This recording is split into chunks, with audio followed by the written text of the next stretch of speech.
And we have Dr. Deepika Chopra today, who I am over the moon to have you for. I did a panel with Dr. Deepika Chopra, and she was I thought, so great and so full of so much information that I practically begged her to come on this podcast. She is, listen to this, everyone, she is an optimism doctor, a happiness researcher, and a visual imagery expert. How's that for a title? For three.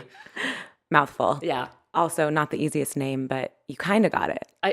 Dr. Deepika? Deepika. Deepika Yeah. Chopra. Yeah, we were just you got it, actually. I mean, I have a bad. We were just talking earlier how I have a really bad bar name, so yeah, should just make up new names all the time. But actually, that was really good. I practiced to make sure.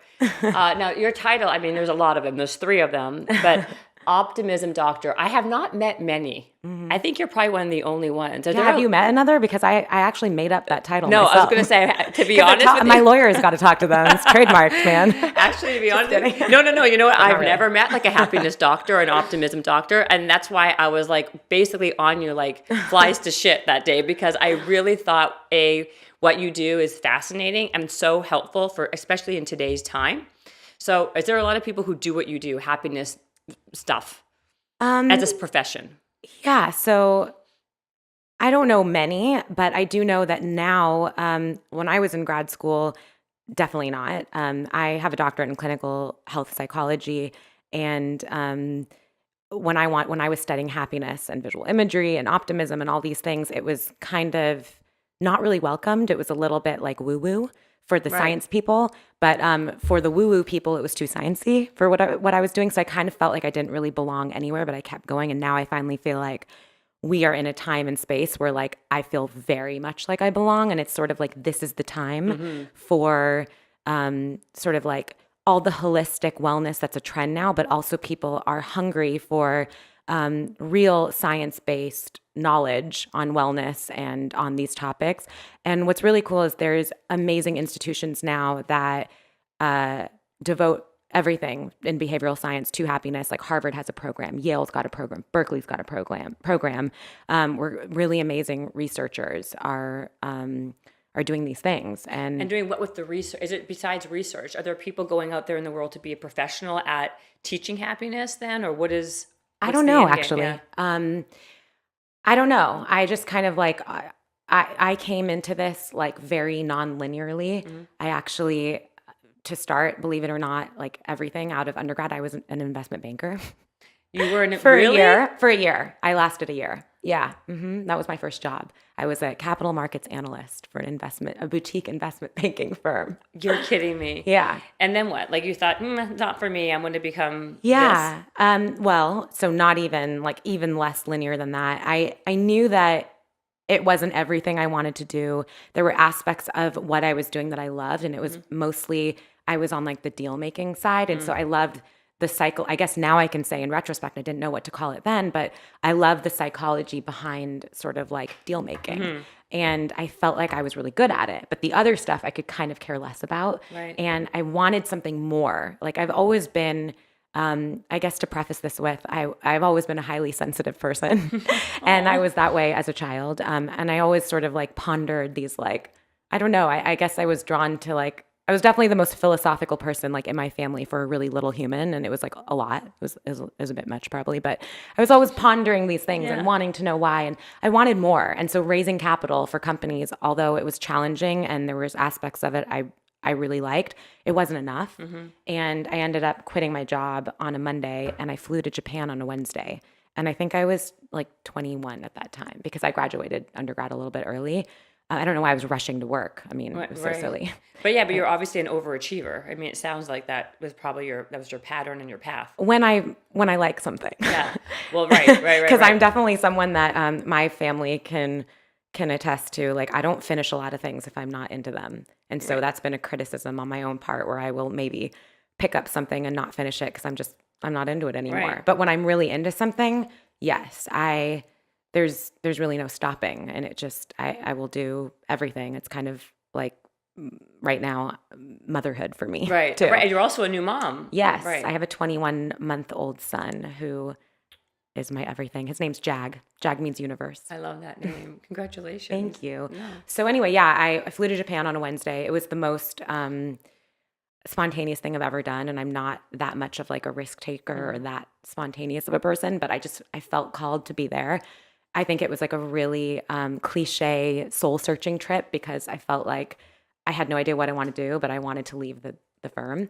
So I flew there and I spent about a month and a half, almost 2 months in the countryside. And there's a few things I learned there that were interesting. Number one, I learned that I really wanted to work with people. And I liked the business side of things, but I didn't really know what I wanted to call it, but I wanted to do something more for people, like on a more personal level. I knew that. And then the second thing I learned there is, holy crap, I need to be hugged. People in Japan don't hug. They don't touch.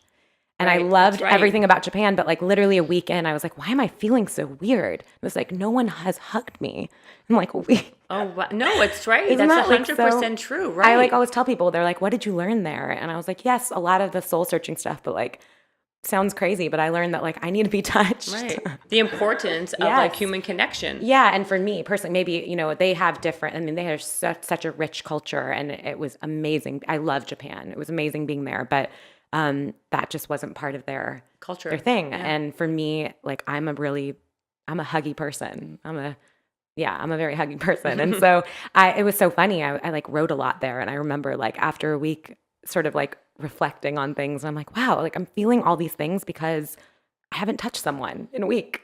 And just like I haven't hugged someone or, you know, haven't had that type of interaction. And so that's always a funny like little thing that I learned there, right? That I didn't know I was going to learn. So then what happened? You come back to America? I came back to like, America. I want to be a happiness doctor because I'm like so miserable right now. Not even that linear. I'm not even there yet. Yeah, I came back and I was like, I got this opportunity to work in public health. And so I worked for a company that it was really cool. They were developing a product during the time the avian bird flu was a huge thing. And they were this company that was created this ventilator. How many years ago was that? This was like 2000 and maybe 6. Oh, 2006-ish. Wow. Yeah. I think I could be off by a year or so. But yeah, it was a great thing. It was a lot of work between the company and like the WHO and like stuff like that. Yeah. But these things move really slow. And so I kind of got just thrown back into, like, you have experience in the deal making side. So I kind of got thrown with the other part of my time with M&A with the company. So mergers and acquisitions, which was again, the deal making, so interesting, but not really everything I wanted to do. And there I had an amazing boss who just was like, I call him like the Zen master. He was this amazing person that he just like really took me under his wing.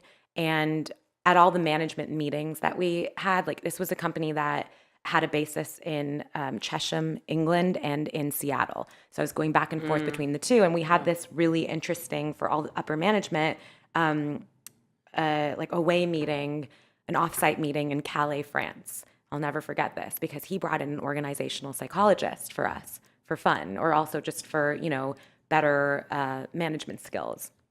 And he sort of like really witnessed and watched, and he took me aside after and said, you really lit up with a lot of this, like sort of the psychological component of everything. And I see that when you are, you know, when we're doing research for the deal making and it's all people oriented. And like, have you ever thought about, he said organizational psych, but I was like, no, I wasn't even a psych undergrad. Like I don't, but yes, that really piques my interest. And you're right. I was really turned on by that. So again, I quit.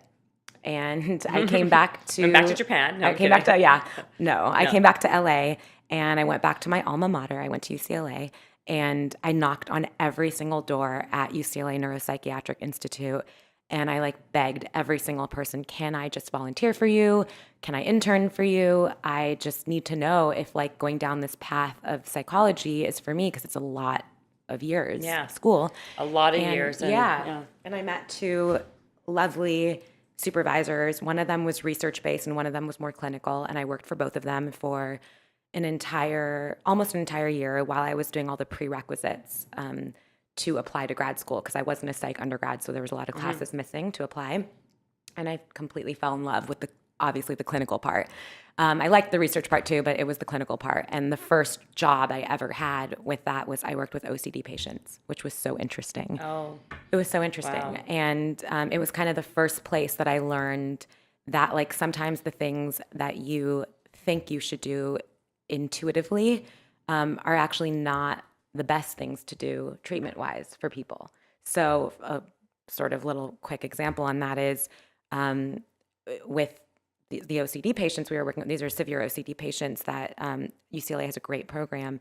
And there's something called exposure therapy. And so intuitively, when someone was, having a lot of anxiety, and that's really saying it like, You're mildly? yes, Yeah. mildly. It's like, I forgot the word mildly. Thank you. No. Intuitively, you're like, let's take away this thing that's making them anxious. Like that's what I would think to do. But in exposure therapy, and what I was actually there to do was to keep them in it and sort of like essentially putting someone through like their worst fear and exposing them to it in like a safe Controlled space, in a environment, controlled environment. But it was sort of this first really important lesson that I learned, that like, wow, like real psychological disorders are there, and people are really struggling. Like it's not just, I mean, I watched things on OCD like in movies, and they like romanticize it, like there's, what was it, The Aviator, right? That movie about, Right, The Aviator, yeah, right, with Leonardo DiCaprio. Yeah. I think also what happens is people say it like in a fleeting way, like I say it Yes, about like, myself. I I'm have like, oh, OCD, yeah. I have such OCD, I have to fix this. Right. I have such OCD, that's why I gotta.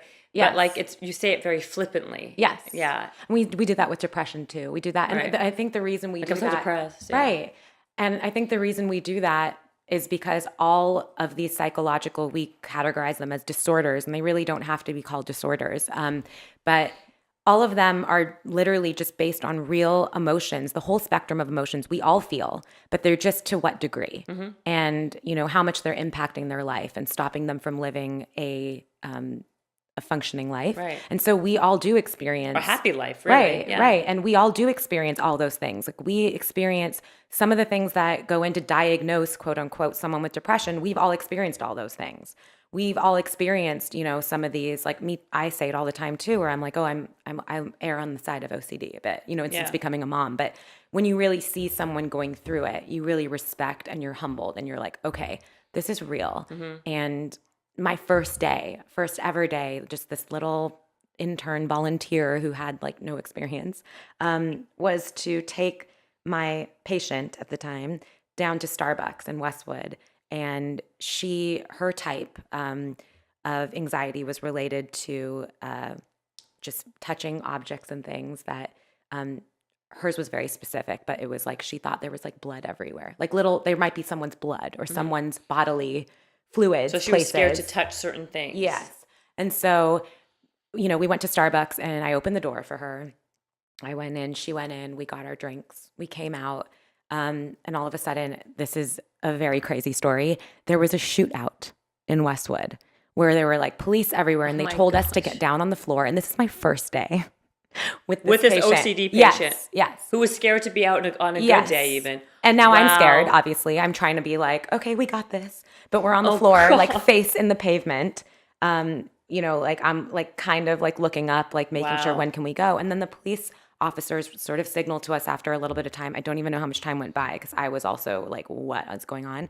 And he said we could leave. So everything somehow was under control and we started walking away, and her anxiety was very elevated. And so I was asking her, are you okay? Like checking in about the experience. And all she kept saying was, when we left, like you left and your hair is down and my hair is down and my hair blew and it touched the door. And do you feel nervous about the door? Because I saw a red spot on the door and I'm pretty sure my hair touched the door. And then my hair blew into my mouth. She didn't even know we just went through like this whole hold up, or she did, but that's not what bothered her. Her hair had touched the door frame of Starbucks, and then the wind blew it in her mouth, and she thought maybe she had someone else's blood in her mouth. Oh my God, that's And so that really put things in perspective unreal. for me. Yeah. Yeah.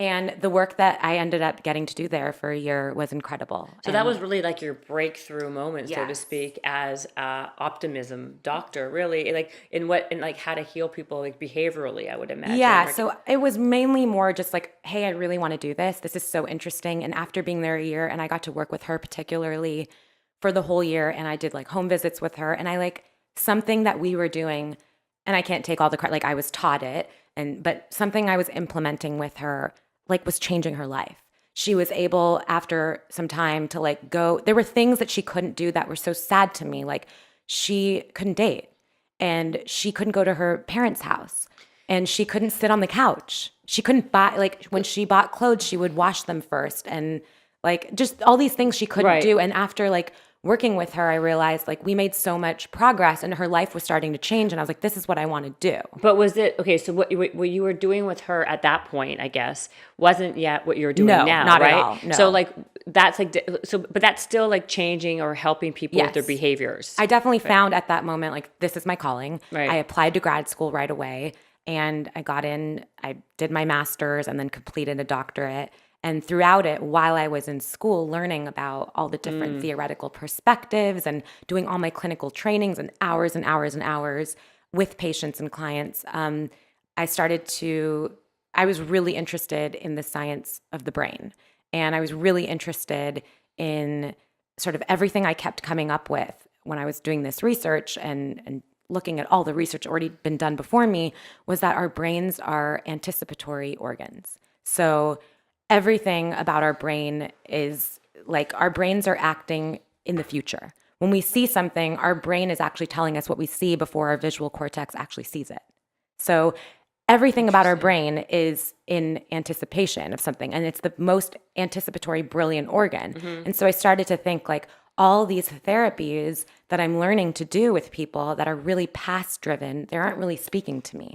And I feel like, within it, like, sure, a lot of it was really useful. And I credit everything to having done a doctorate program and having all those hours. And I think you really do need that when you're working with people. You can't just be like, I want to work with people, which a lot of people do these days as coaches. Right. But As coaches, which is the key word, yeah. And I really like learned so much from there. But what I also learned throughout all the hours and years of the program was that something was really missing. And I've always been someone that was raised kind of to think about the future. And also a lot of my father and mother, they're both pretty optimistic people. And when I started like Are they researching, doctors or no, which actually is another interesting thing. People are always thinking that I am Dr. Deepak Chopra's daughter. Right. I That's do what I know thought. him. I do know him because, funny story, my dad and him both live in Southern California, and in the 80s, they were getting each other's mail. People mistake, so we became family friends. But and That's funny. Yeah, so Yeah. my dad's name is Deepak. Are you kidding me? Yeah, that's yes. So Dr. Deepak Chopra, and now Dr. Deepika Deepika Chopra. Yep. So you can understand why there'd Totally. be some kind of Absolutely. like confusion, right? And especially for like what I do, I'm less spiritual, but Right. But you're do still in the similar same things. vein, for sure. Right. And so basically I was really interested in like, I started deducing things down to like the way people have emotions or their feelings are all pretty much deduced down to like something they're expecting to happen. So if you are expecting something, that could be in a future moment. So that could be in a minute from now, 5 minutes from now, a month from now, a year from now. If you're expecting something bad to happen, you have a negative emotion. If you're expecting something good to happen, you have a positive emotion. So I started getting deeper and deeper into it, and I started coming up with, we don't always get what we want, but we always pretty much get what we expect. So our brains are so efficient that a great example I always give, or I think it's great, maybe it's not great, but when I'm speaking to I'll be a the large judge. group, you be the judge. When I'm speaking to a large group of people, I always ask, I'm like, how many people here want to win the lottery? And pretty much every single person's hand goes up. Everyone wants to win the lottery. Okay, from a scale of 1 to 10, like how badly do you want to win the lottery if you were given the chance? 10, 9, I want to win the who wouldn't? So all these people that really, really want to win the lottery, how many of you guys bought lotto tickets today? None. 0 hands. But I'm not surprised because our brains don't expect to win, so we don't take the action to put forth to do anything that puts us in a situation that we can win. That's so true. That's right. So kind of like that is right on the heels of why people and why it's so researched. It's been proven that really how you visualize your future or yourself is what manifests itself. Yes.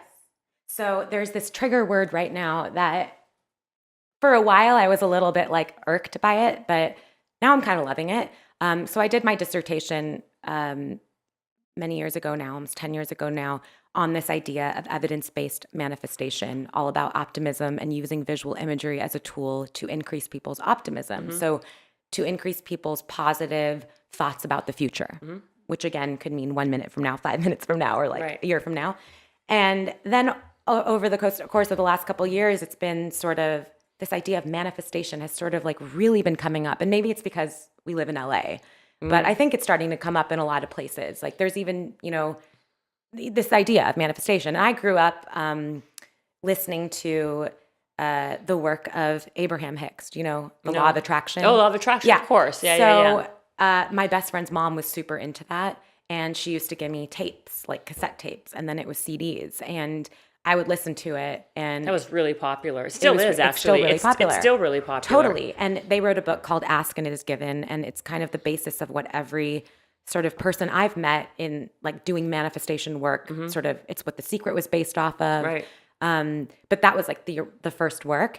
And so I love that stuff, but I'm also someone that is as much as I am someone that loves holistic and spiritual things, because I have such a big part of me in that. And I think maybe it's because of my culture or how I was raised, but also I'm someone that has an equal need and desire for like why and the science behind things. And I think that's literally why I do what I do, because I was raised like that. And then even not just from my parents, but I was the only one listening to those tapes because my best friend's mom introduced me to them. But I wanted to know why, because the way in which Abraham Hicks sort of, you'll see when you look it up, but gets their message is very, I wasn't down with it then. I had to ignore that part. It was like a spirit sort of named Abraham talking to them, right? Which now I'm much more of a spiritual person, but as a younger kid, like in high school, I was sort of like, I mean, I'm getting a lot out of this, but I like don't want to focus on where it's coming from. And you like the overall philosophy of it. Yes, it was actually changing my life. Yeah. And so I wanted to know why. And I think it was the perfect opportunity when I was in the doctoral program and I was studying sort of the brain and behavioral science, like I started to understand why. Okay, why? So again, expectation, the brain being this anticipatory organ, things like self-fulfilling prophecy, it's all rooted. So let's just break this down, because so basically it's based on self-fulfilling prophecy. Yes. Okay. Expectation, visualization. Yes. And what was it you were going to say? It's all sort of this idea that we have a limited availability of attention for our brain. People think it's kind of unlimited, but actually it's limited. And so it's this idea of like finding a way, like using your brain as a tool and finding a way to put into your brain the type of attention you want it to focus on. So an example I like to give, I'm all about these like really little sort of tangible examples because I think this stuff can get kind of heady. Absolutely. That's what I like. This is what this whole podcast is about. I want tangible examples where people then can understand it and apply it. So, and that I need those too, myself, like to understand these things. So go for it, Deepika. The floor is yours. So Deepika. Yes, I know. Tricky. So it's kind of like an example that for me was really big that I sort of was working with because I live in LA, and like when I got my first car, and all of a sudden it was a pewter color Tahoe. Do you remember the Tahoes were really big? Yeah. They were like a smaller version of a Suburban Chevy Tahoe. And I went out on the freeway and I was driving, and all of a sudden everywhere around me, parking lots, freeways, everywhere I was, everyone had the same color Tahoe. And I was like, God, did I just pick like the trendy car or like what's going on? No, they were always there. It's just my attention now was drawn and focused on this pewter silvery color Tahoe. And so I use this example all the time, or this other example where I'm like, tomorrow I want you to focus on blue shirts. I just want you to wake up in the morning and I want you to think really hard and visualize a blue shirt, someone wearing a blue shirt, you wearing a blue shirt.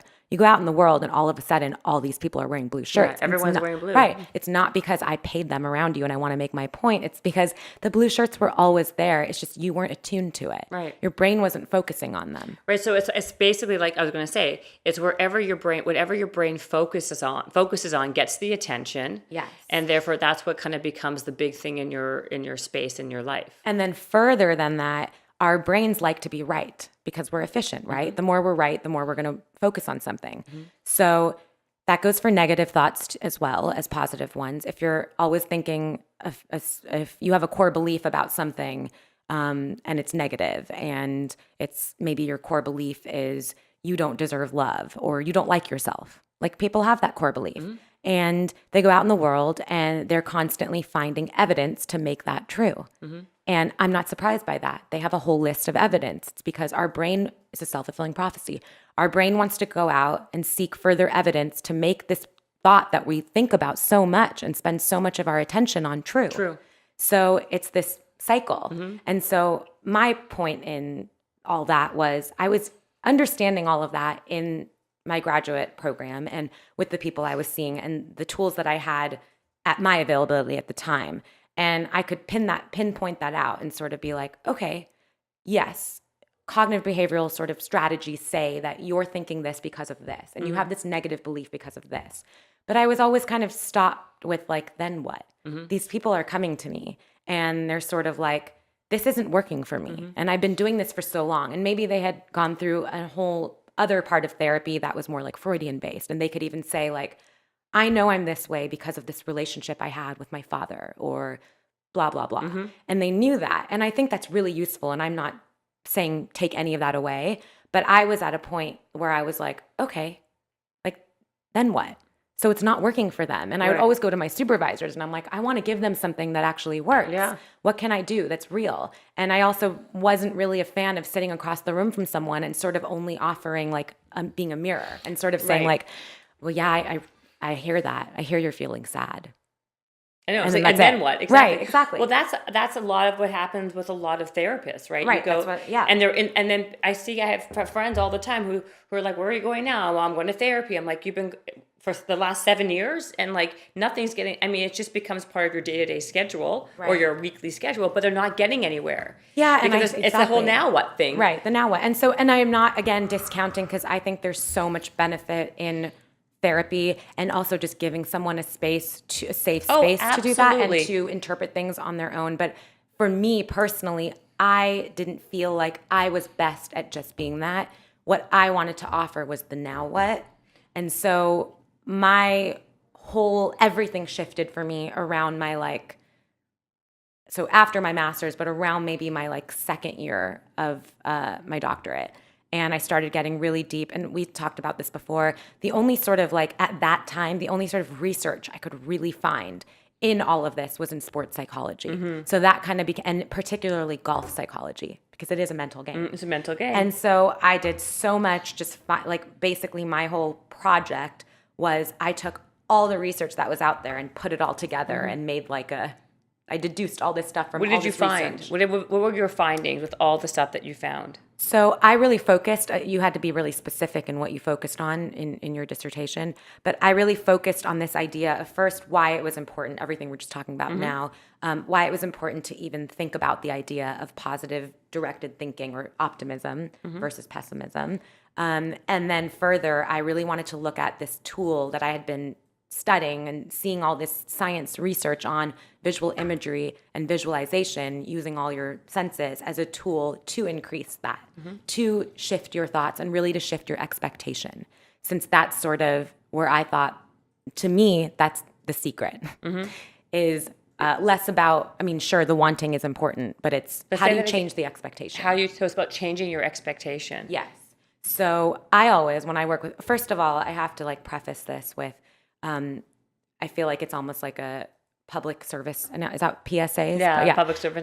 To say every time I speak about optimism, I have to always preface with, I'm not to me, when I'm saying this from my point of view, I don't define an optimist as someone that's positive all the time. And that's really important. And a true optimist is someone that sees roadblocks and the setbacks. They're fully aware of them. They're actually so aware of them But they see them as temporary and something that they have the ability and power to overcome. And that's an optimist. A pessimist, on the other hand, or someone more I can't just call them a pessimist, someone more on the pessimistic Side.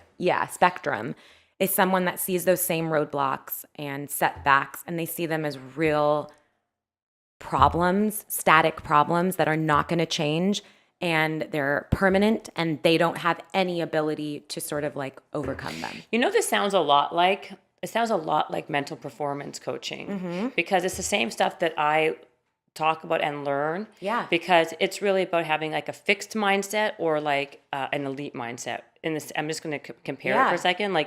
And that's like pessimist or optimist. Like, do you see yourself as growing and you kind of can jump over that hurdle? Or do you see it like, as you said, like a pessimist who's like fixed and this is what it is? And like, I guess my question is what do you do in your world?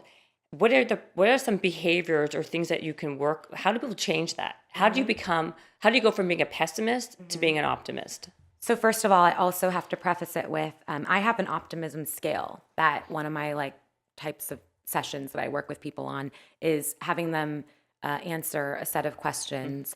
And then I can look at it and really say how optimistic they are. So I truly believe we all have aspects of pessimism and optimism. So it's actually not really fair for me to say you're an optimist or you're a pessimist. But people sway to one side versus the other. And they do, and in different realms. So I can say, like, I think of myself as a pretty optimistic person in a lot of realms. When it comes to medical things or my health, I'm Woody Allen. Yeah. Like I'm literally, I'm so pessimistic. Right. And I know exactly why, but I'm always trying to work on it. I'm working on it just like all my clients are working on different things. I too am a human and working on it. I'm not like a preacher and I'm going to say that I'm like the most optimistic person in all realms. Right. And I know why, because I collect evidence left, right, and center about all these like crazy one-off random health things that happened to me. I was just telling you about my pregnancy where I threw up 30 plus times a day until the day I delivered, and that's called hyperemesis gravidarum. And I was told less than 2% of the population of pregnant women have it, and I was not surprised that I had it. Right. But that's just me feeding into. I'm also 35 years old, knock on wood, and like a pretty healthy person. I don't have any major health concerns, and I often forget that. I don't focus on that, right? I focus on the weird, random, one-off things. Right. Instead of focusing, the majority of my life is I experience positive health. Right. And so but you what gets exaggerated or exacerbated is that. So then how do you change that? Back to my question. Yes. How do you get better at that? I know there must be some kind of tricks or behavioral tricks, I should say, that you can work on. Yes. So that is what we do in my practice. But also I can say a couple things because we could talk here for hours about that. That's I'm fine what we with do. that.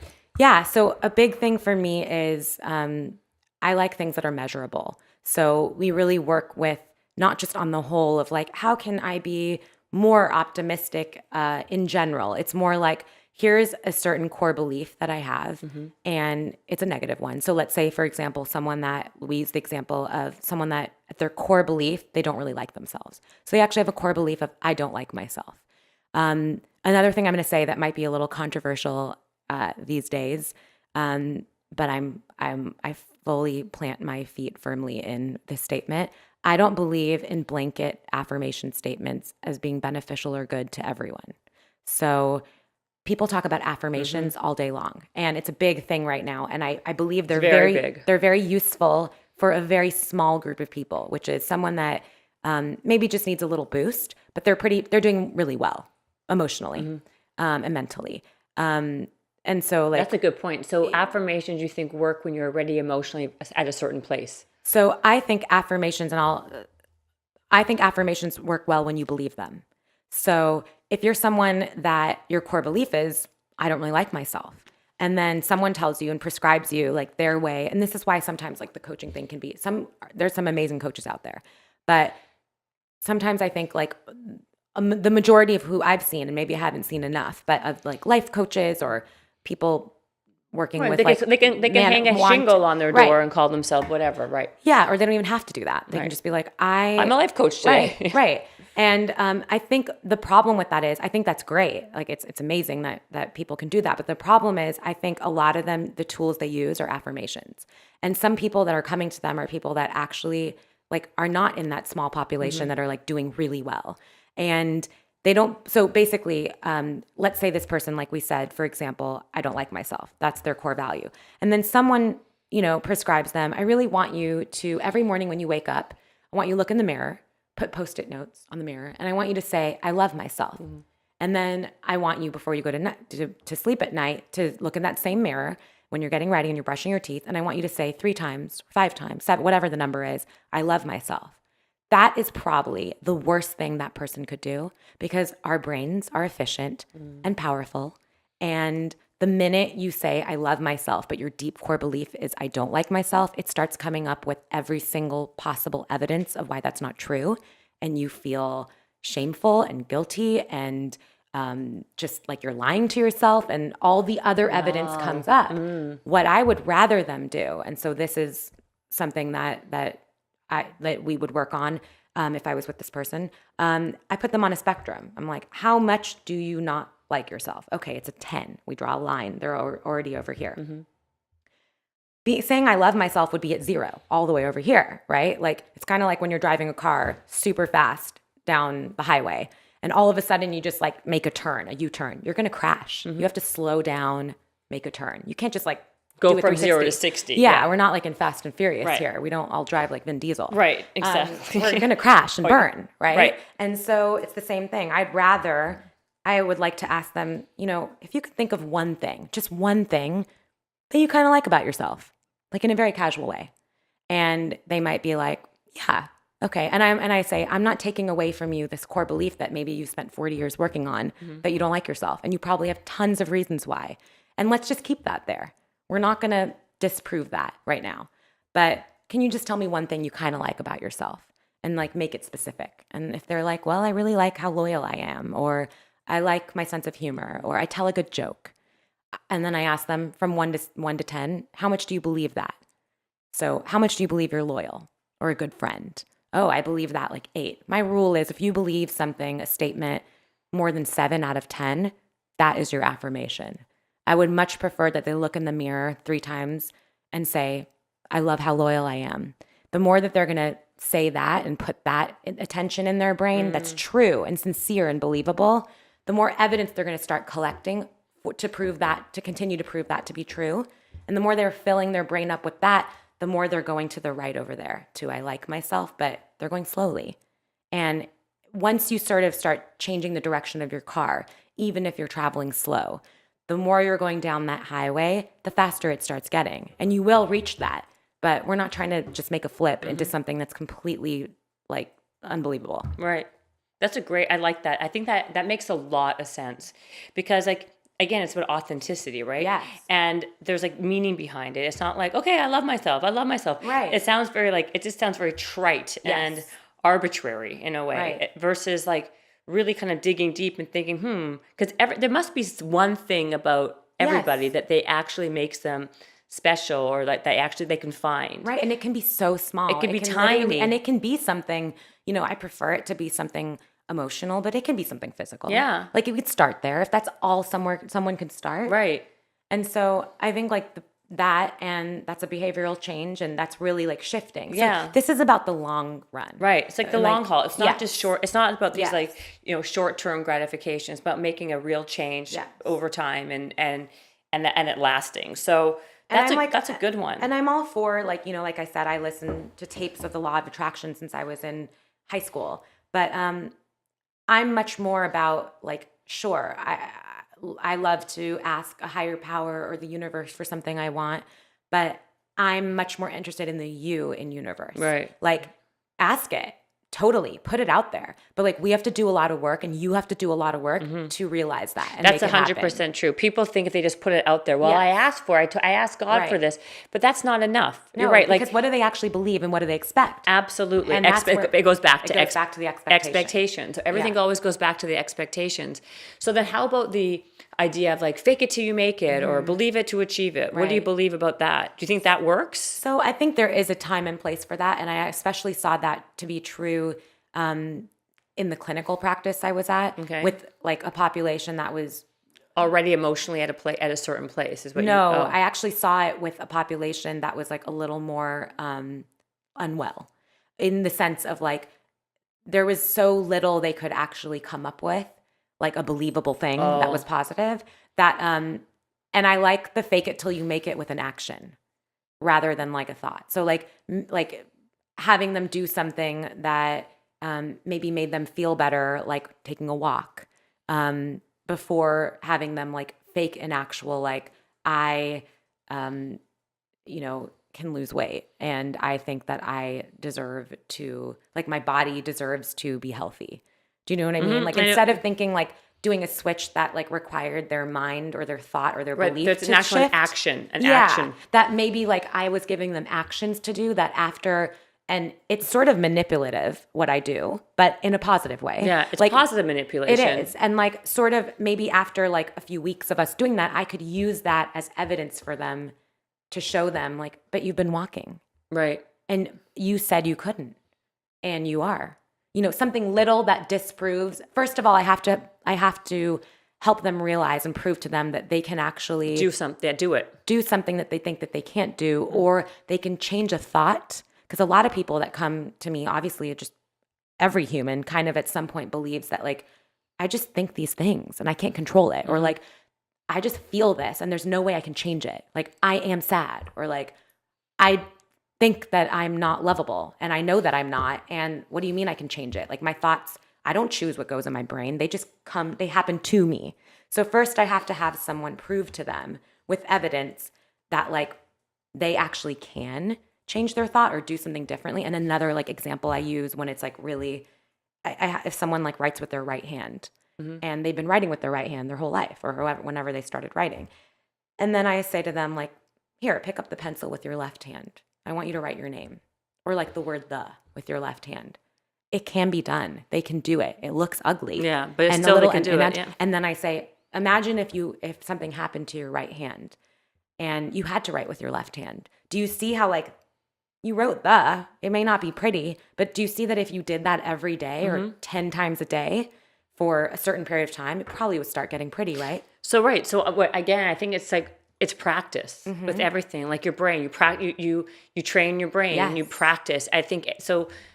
It's about really like practicing the affirmation that is very specific. Yes, that's believable. That's believable. It's about acting as if by doing an action, not just Yes. just. So there has to be something. So like, how about this whole vision? You said like a visual imagery. Yeah. Where would that be? Like, I'm going to give you an example. Like if someone wanted to lose 50 pounds, I'm just making this Yeah. up, okay? And they gained 50 pounds. They want to go back to where they were. Would a good visual be to get pictures of how they looked when they were that way, and then put them around their house so they remember themselves as they were? Would that be considered that, or? So I love that you brought this up actually, because this was an exact patient I had when I was at Cedars. Oh. And I used something that again was kind of like a visual manipulative way of having them visualize something. Okay. So I think for people that are sort of like higher functioning, emotionally speaking, if you ask someone to visualize something, a lot of times they can. They can visualize like this goal or, this thing that they want. But someone that's a little bit, they're stuck. They're stuck deeper. What was amazing, again, about going back to like having clinical background is you got to work with patients that like, it was the hard stuff.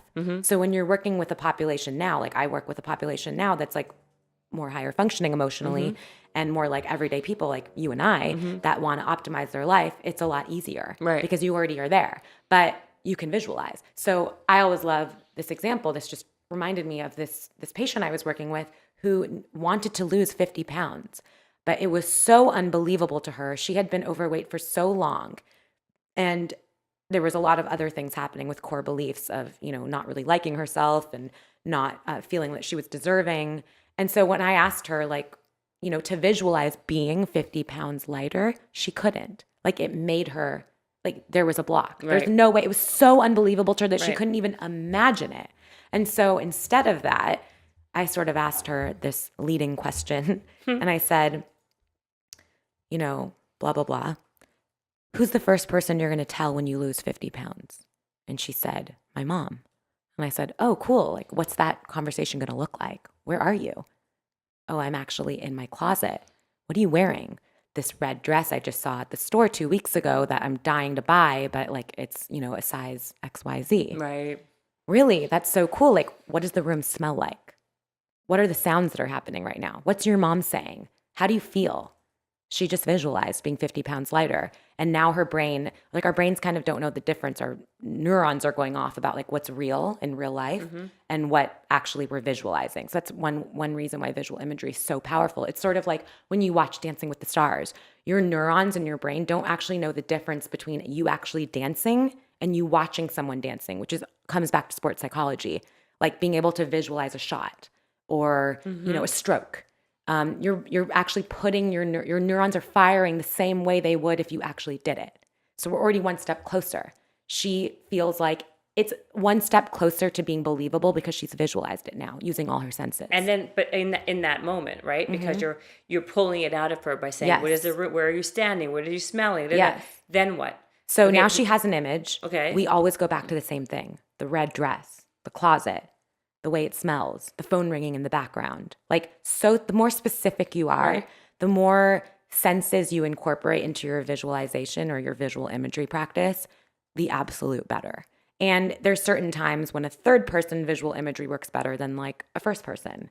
They did this incredible study on voters, and they sort of like asked a bunch of people, are you going to vote tomorrow? I think it was tomorrow, or maybe it was I think it was the next day.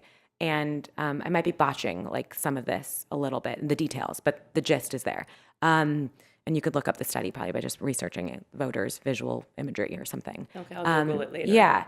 And it was like they had a group of people just say, I'm going to vote. And then they had a group of people that visualized in third person, like watched themselves voting.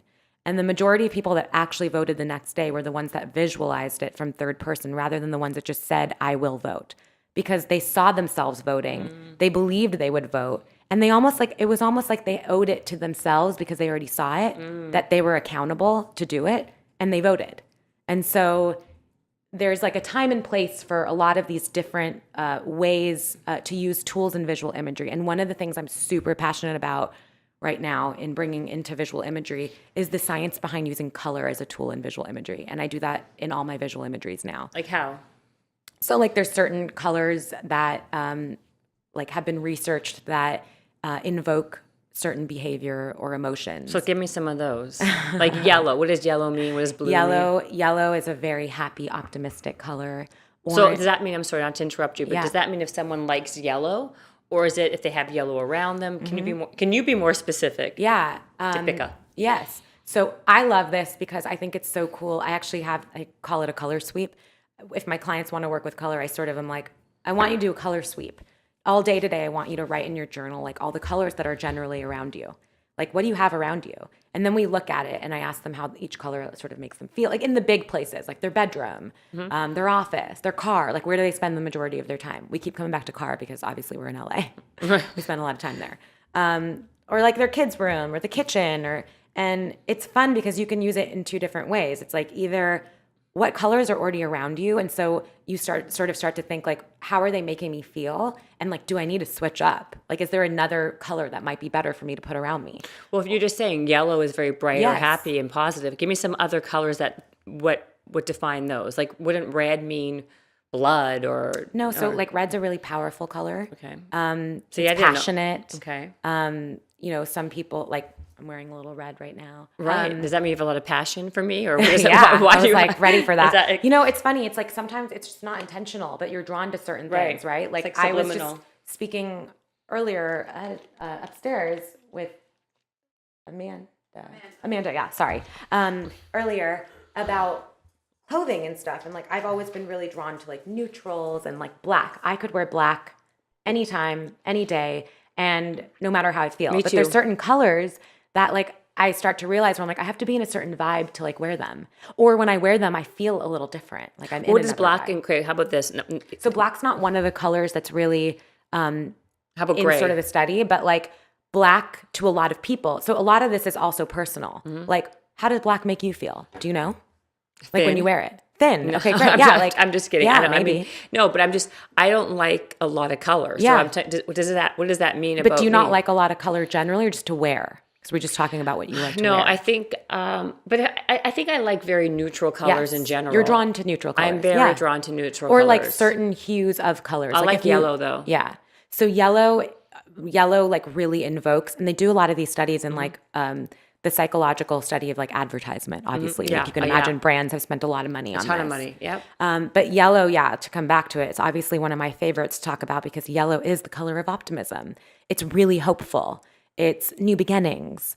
It's happy. Orange, again, is similar, but like what I love about orange in a more specific way is that it's more related to happiness in a social way.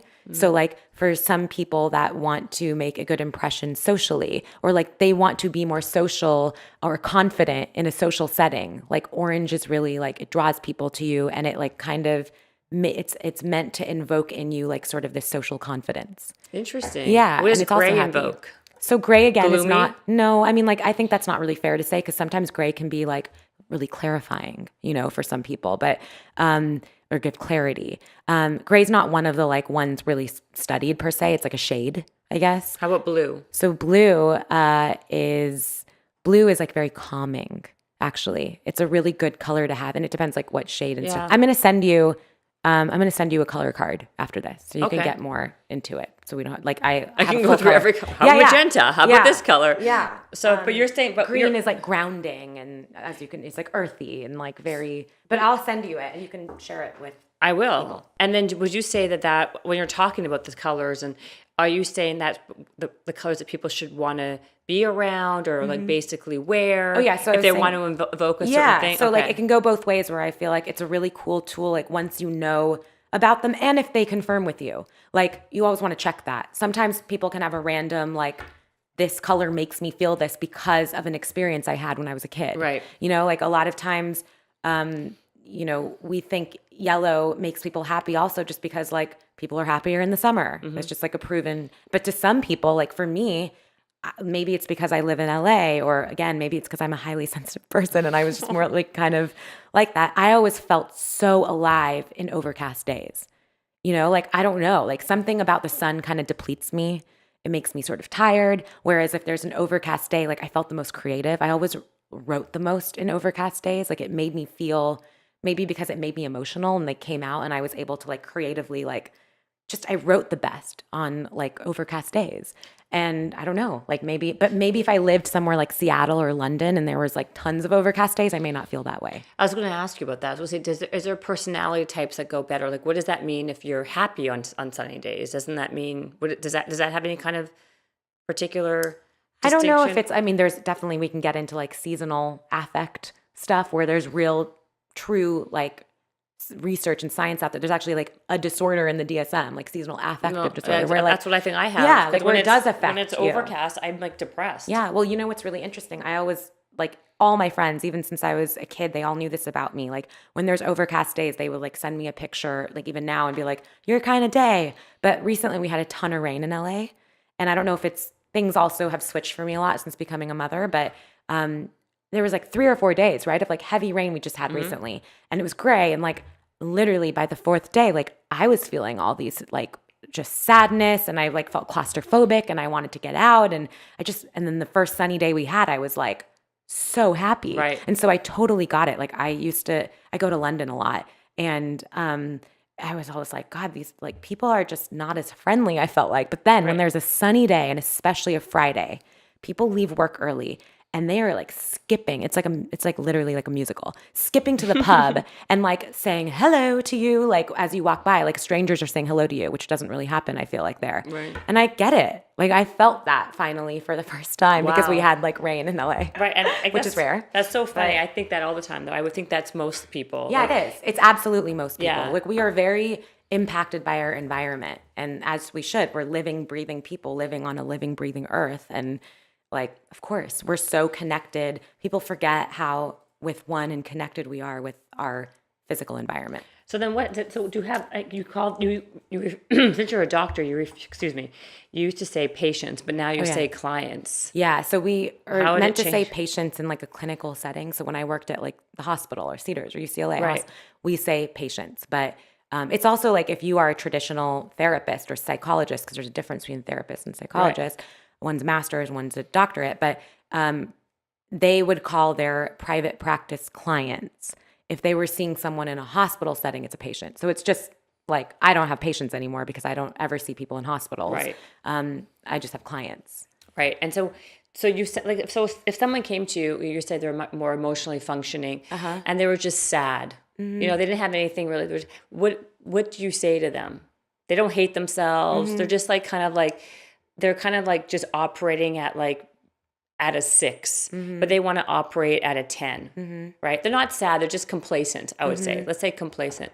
What's your recipe? Well, there definitely be like to each person is different. And the work and that I do that. definitely is like very, very personal and custom. Like I do not have a one size. I just don't even believe in one size fits all. And I agree with you, but I'm saying for the purpose of this type of show, yeah, of course. What can we Well, I think there's like one thing maybe, teach? And not even someone that's sad, just generally like maybe the question, do you think maybe like how can we increase our happiness?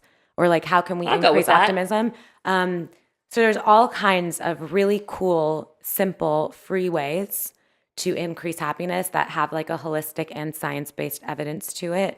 And actually, what I'm super passionate about, I love doing one-on-one sessions, but I know, that's part of my practice or my work. I also like a huge other part is brand partnerships and speaking and more like workshops. And so since that has happened, which I truly love and is a passion of mine, so I've made more space for it. And I'm a mom. I still pretty much like I do all my own naps and like I still put my kid to sleep myself and do his bath. So I don't really have my private practice hours have become smaller, which just means because you're a mom. I get it. Yeah, and also I'm doing other changes. things which are also I'm passionate about in my work.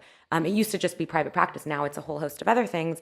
And in some ways that's a great thing, but in other ways it's sad for me because it's kind of made things like a wait list happen. And also my sessions are more expensive. And I know that's not necessarily as affordable. So my big like passion right now giving people easier. Yes. Okay, so give me some of these. How to increase someone's happiness. So I actually have a new something coming out next month, which is going to be a product that is literally just that. It's going to be 52 different ways that you can, in a moment, increase your optimism and boost happiness. And so a couple of those I could talk about. Give me 5. Can I give you 3? 4. We're negotiating here. Yes. Deal. I thought you were a deal maker. I know. So you said you were. Totally. So I'm going to give you 3. It takes one to know one. 4. Totally. Okay. Okay. You just met your match lady. Totally. Yeah. Okay. So there's all kinds of things. There's so much evidence out there. So this might be like a little of an action that's like a fake it till you make it. But there's all kinds of evidence out there, which I would be happy to dig deeper into if you want to. If anyone has questions about it, you can ask me. But smiling. So just the actual action of smiling, like it increases your immune system. Like there's emotional benefits, but I'm saying there's like also physical benefits. It reduces stress. Like they've done all these studies just from smiling. Oh no, I've literally read a if you bunch didn't of even this. mean it. Like just the act of smiling. So one of the things you can do right now, like get up right now and smile. Go in front of a mirror and smile. And then like I urge you further for a better thing, which I love to call like a double joyful act. Go outside right now to anyone and smile at a stranger. Like you've just smiled and done something, you will make them smile back and they've done something and you'll probably pass it on. Right. So like smiling more. I know it's like sounds simple and silly, but like even just the act of like pursing up your lips. It does change the feeling of it does. It changes your posture. It changes like and a lot of times what we need to do is change something physical. And I know like biofeedback, all this stuff does that. But in order to change something like in our brain that's thoughtful, because it's all connected. 'Cause I'm smiling now just to kind of joke around with you, but Yeah, it makes a but it ma- difference. Like I yeah. do feel happier. Yeah, same. And then laughing, by the Five way. then. I'm Laughing. kidding. Laughing is another, it just takes it to a whole nother level. I mean, people even from my culture, like there's like laughing in yoga. There's like laughing, type Yeah. of practices. But yeah, laughing is contagious. You can't be like upset and laugh. Like you just really can't. It's so true. It's hard to do two of those things at the same time. But another thing that's Is a there little more- laughing classes or laughing? I've actually heard of these. There are like there's like laughing yoga. Like gonna write this I've seen it in India before for sure. I'm sure they've brought it here because everything has been brought here. That's right. Like goat yoga. Then Yeah, why shouldn't there totally. be laughing yoga, right? Another thing is so I'm this like big proponent of a lot of people in my space, or maybe more like coachy. I don't really know what space I'm in. Sort of like I could science tell you, world, you're but an also- optimism Yes, doctor. Thank you. You're welcome. So they'll say like, I get this question asked all the time and I love it. It's a really good question. And especially on panels. It might have even been asked on the panel we were at or we were on. But people are always like, how do you actually increase happiness or be optimistic in like the climate of the world and the society like that we're living in today? There's a Right, lot now- of bad shit happening. Do you know who asked you that question? My mom. Your mom was there? Yeah. And That was your mom? She asked you that because my mom was visiting me from Canada, where I'm from. So cool. And I didn't know that. Yeah, and I'll tell you something. She asked you that question because my mother is a pessimist, and she thinks that my head is in the clouds because I'm an optimist. So she wanted to like say, I'm going to ask the happiness doctor about this. I love that. That was your mom. I didn't even know that. I know. Surprise. That's so cool. So I always give this like answer to that is very probably different than what a lot of other people would say. I've heard a lot of people answer that with, there's too much news out there. You need to tune out some of these negative things that are happening and sort of like is it the phrase like turn a blind eye? Turn a blind eye. Yeah. Yeah. And I actually feel the exact opposite. I feel like, the exact opposite, but with like a caveat. I feel like it's really good to be informed, and I like to be informed, and I don't want to turn a blind eye because honestly, the things I visualize or make up in my mind when I'm anxious are probably far worse than even what's happening. Although you can give that comment a run for my money right now because there's a lot of really horrible things happening. Right. It's true. And I think like being informed about them isn't necessarily the problem, but again, it's that idea of the attention and the sort of like balance and how much attention we put to those. And just think about the last time you put attention to something really happy happening. So my answer to that is like, go out right now and seek more positive news. There is horrible things happening right now, but there's actually every day the most amazing, incredible things happening that we just don't know of. And even if we knew of them in passing, we don't even put attention to them. I'm writing that down. So seek more positive news. Yeah, like things happening around you or around your world that are positive. Like I read something the other day that was so cool. It was like the tigers in Nepal are like more than doubling every year, and we thought they were going to be extinct. So that's really cool. You know what's really funny? You just said that. I had another girl on the podcast who was talking about how the tigers have now they went from having 5,000 to 2,500, and they're like getting more distinct. And Wow, in Nepal? not in Nepal. I don't remember where she said they were. Okay, to be maybe it honest. was another place. But yeah, like there's... Well, that's good to know. So Yeah. if you read her news, Right, you you can can be feel upset, and then we really- can read your totally. news and feel so much better. But you know what? I'm saying read both. Yeah, read both. I'm just saying read Yeah, both. Like and get the positive. start to give some more of your attention to the positive, because I think it's really, we are just shifted towards that. Like when something, it's the way our brain works. But how about How about the whole phrase like ignorance is bliss? Yeah, I'm not really like all for that, but that's fine for some people. I'm just not all for that. I also think that's like what I get a lot of when people don't know how I'm referring to the term optimist or optimism. I get a lot of like, yeah, but I was told that pessimists are more realistic. And yeah, it's actually true. Yeah. There's a lot out there that pessimists have more realism, but that's if you're comparing it to the type of optimist or optimism that some people define as just like wearing rose-colored glasses all the time, which I Right. think is actually impossible. And like, show me a human that does that, like a real human. I know a lot of humans who are blissfully happy because they're dum-dums. I hate to say it. I mean, this is talk about being not PC, but a lot of times I feel like people what you don't know won't hurt you. Well- and they walk around with blinders on. Well, I mean, like, also show me a human that doesn't experience a negative emotion ever. Oh, It doesn't okay, no, exist. I mean, Yeah. of course they do. Yeah, of course. But you're also saying like you don't take you don't believe in the whole ignorance is bliss No, I process. mean, I personally don't. And like, that's just I'm sure there's other people that think that's fine, but I don't know. That probably comes from my half of me that's like so into like, Interested in knowing. See, I'm like yes, you. I'm like super curious and and I'm really, interested. yeah, I'm really into science and I'm really into evidence-based. Like, I want to know the truth. Right. And actually that makes me feel better.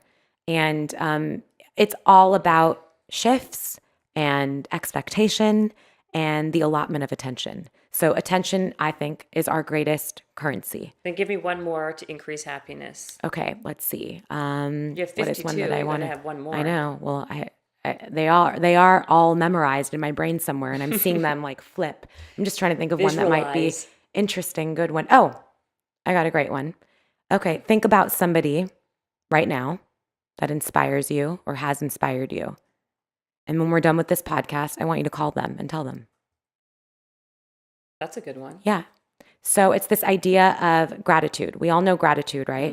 Yes. It's a big word Yeah, right it's a now, big big one word, right? also. So this idea of gratitude, there's like two things I want to say about that. Number one, amazing. So much research right now, great research on gratitude, like physical, emotional, so much research on gratitude. I almost feel like gratitude's the new mindfulness. You know, a few years ago, we had like so much amazing, great research done on mindfulness, things like it was growing the new people's coconut brains oil.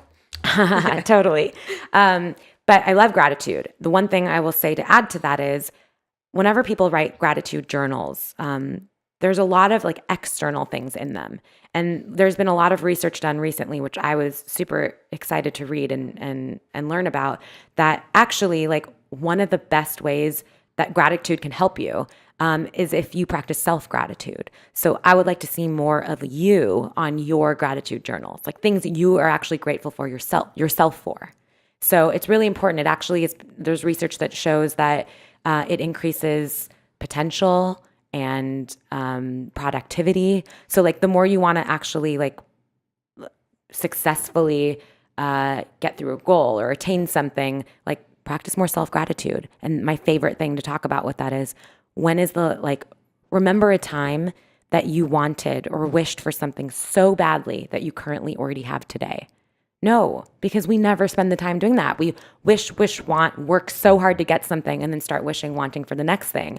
What about giving more time to the thing that you've already created and living right now that you wanted so badly? Right. We need to give more space to that because it actually makes us better at manifesting, quote unquote, or realizing things. It makes us more productive. And then the second thing with gratitude that I wanted to say is, this idea that silent gratitude is lovely, like keeping gratitude to yourself, but loud gratitude is even better. So tell the person that you're grateful for. It actually is another one of those like double joyful things. I like that. Yeah. And I like the fact that you said self-gratitude because you're right. It's always about what you're grateful for, Right. but not about what you are grateful for you for. Yes. And you are doing so much. And, you've created so much. Like pretty much everything in your life you've worked hard to create for, like whatever it is. Mm-hmm. And I mean, I remember I was walking down the street with my husband and this was when Jag was, I don't know, maybe like 4 months into living. We got living on the Yeah. earth side. And we were like arguing about something so stupid. I can't even remember what it was, but we were really arguing. And I was so mad with him, not my son, with my husband. I was You're so mad 3 with him. months old in. Yeah, 3 months old in. I was so mad at him. And of course we were in the throes of, newbornness. And like, of course we were arguing. Like, that's just what happens. No sleep, everything, whatever. And we were arguing so much. Everyone's been there. We've all been there. And like, it was so crazy. I had spent so many moments in my pregnancy. I already had the stroller, so I knew what it looked like. I picked out the stroller. My mother-in-law bought a stroller for us. We put it together. It was the only thing we had put together before Jag arrived because Jag came 3 weeks early and we had nothing done. I didn't have a hospital bag or anything. But by the way, all that planning is overrated. They have everything you need at a hospital if you're having a hospital birth. But so I had spent all FYI. I had spent so much time visualizing, walking down we live in the neighborhood of like the West 3rd area, mid-city, and walking past all these restaurants. And I'd seen it so clearly, like holding my husband's hand and the stroller down and whatever this baby was going to look like and be like and feel like. And then like in that moment of arguing, I was just like, holy shit. Like I'm living this moment that I thought about so much, and I'm arguing about something I don't even know what I'm arguing about. And I never have taken the time to like just have a moment or more to be like, I'm so grateful to me for what I have endured and done to make this moment happen. Right. Because you're so busy arguing over nonsense. And probably like just thinking about the next thing I wanted. I think that's so true. I think I do that all the time. And then I always catch myself after the fact, and then I kick myself. Yeah. Like, I didn't treasure that moment. I wasn't in the moment. And that in itself is a work. It's a work. Totally. It's a work. It's work to do that. But I feel like everybody is a work in progress. And everybody is. That is life. That is life. And I think the more we realize that, like, there is no such thing as destinations. You know, it's, I mean, it sounds so cliche, but it's true. It's the process, the journey. You know, we hear these things. We hear those too all the time. We hear those all the time. And it's kind of true. And the more you can, I mean, again, like, what is happiness? It's sort of, it's not a destination. It's like, you know, everyone has different ways of describing what it is. But like, you know, it's someone that experiences pleasure and joy along the way. You know, it's this whole idea that, and you can change all of it too. So like, I think another thing is, you know, wherever you are right now, like find some solace and embrace in the fact that like, it's not permanent. Right. Everything's wherever temporary. you are. Yeah. I got 5 out of you, and you said you only want to do 3. I think I gave you 6. I'm a better deal maker than you. I think I may have given you 6. Oh, okay, fine. Maybe 5 You're and a half. Really good deal maker. See, I told you, you're barking up the wrong tree with this I know. one. That's good though. Well, I'm a nerd about all this stuff. I could literally just keep it. No, keep it I going. love it. I think that's a good way to end though. I think you gave some really great ways of people how they can implement or increase their happiness, and how they can implement those things into their lives, because it's easy, it's tangible. Everyone can smile more. Yeah. Everyone can laugh a little bit Totally. more, and reach out to someone that they are inspired by. And not to sweat the little things, basically what we're talking about too. I mean, and if people want to know more and kind of get more great insight from you, where can people find you? You can find me on Instagram at the little @ sign, Dr. Deepika Chopra, DeepikaChopra, and my website, www.drdeepikachopra.com. I love interacting and saying hi. Like, I'm literally a like proud nerd about all this stuff. Like, I love it. I really like dig deep into it. So I love when people say hi and want to know more. And I'm totally an available person on there to chat. And you can email me on my website and email the office if you're interested in sessions or workshops or really exciting new stuff coming out. Like next month is like fun little easy, tangible, powerful ways to increase happiness where you don't even need to book a session with me. That sounds amazing. Maybe I'll DM you. Yeah, you can. Thank you very much. Thank you. It's been a pleasure, and I'm so happy we finally made this happen. I am too. Thank you so much, Thanks new mom. for having me. Anytime. You're going to come back again. You Say better. hi to your mom for me. I definitely will. Send her my way. I will. Oh, God, she needs you. Gosh. Bye-bye. Thank Bye. you. Bye.